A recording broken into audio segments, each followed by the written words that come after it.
Hi there, I'm AJ Nash, Digital Intelligence Advocate for Authenticate, with your weekly cyber intelligence brief for August 22nd, 2025. Now, this week we've seen an alarming escalation in nation state activity and a continuation of the convergence of state sponsored espionage with criminal ransomware operations. So, first, let's take a look at some critical incidents. Russian FSB operations have conducted a mass exploitation of legacy Cisco infrastructure. The FBI confirmed that this campaign is systematically targeting thousands of U.S. critical infrastructure devices, including those in the telecommunications, higher education, and manufacturing sectors. They're exploiting a 7-year-old vulnerability in Cisco's Smart Install to maintain persistent access and deploy custom tools. Now, this highlights a fundamental national security threat due to the exploitation of widespread legacy vulnerabilities.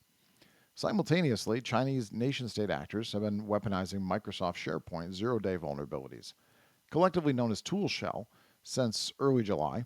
What's particularly concerning is that one Chinese group escalated operations by deploying Alamdar and Warlock ransomware against compromised SharePoint servers starting July 18th.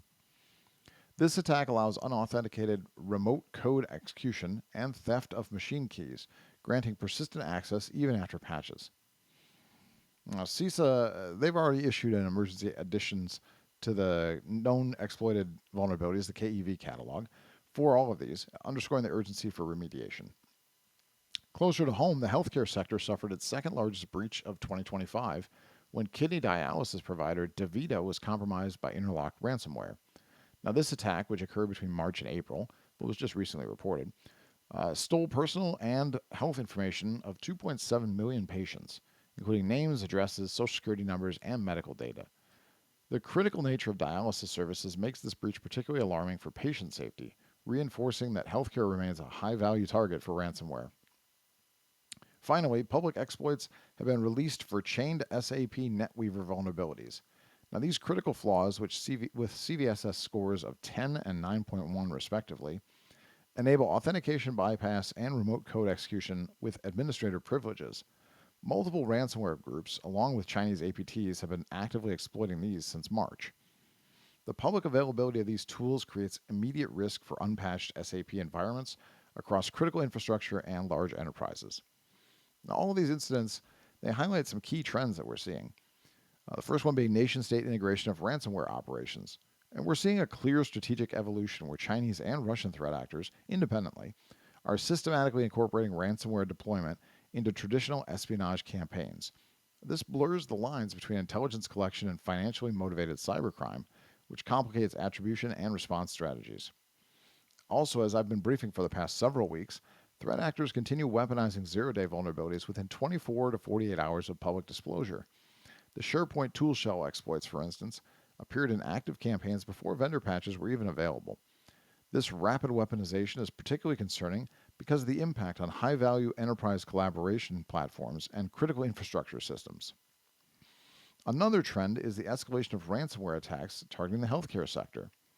There have been 53 confirmed ransomware attacks in 2025, compromising over 3.2 million patient records. The healthcare sector remains disproportionately targeted.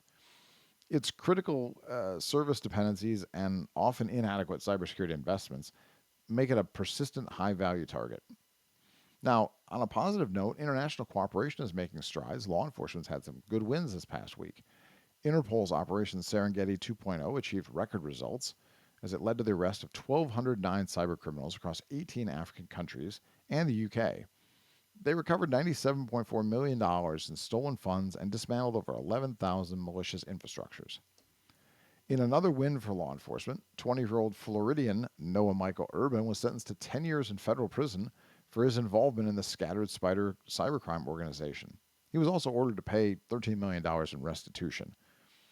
And finally, the DoD announced the disruption of the RapperBot botnet, and charges have been levied against 22-year-old Ethan Foltz for operating one of the most powerful DDoS for hire services in the world. So there's just a couple examples of young people. This is not always nation-state actors and some huge conglomerates getting together. You got a 20-year-old with Scattered Spider, and it's understanding there's probably several more around the same age that'll be wrapped up for Scattered Spider, and this 22-year-old running one of the world's most powerful DDoS for hire services. It's still a young person's game, but it's good to see that we've got some wins, and there's a few others. So listen, that's going to wrap it up for me for now. But you can check out the entire weekly cyber intelligence brief, including recommendations and a few more articles that are in there, a couple more arrests that we're putting there. You can check it all out at authenticate.com. Or if you can't find it, just ping me directly. All right, until next time, stay vigilant.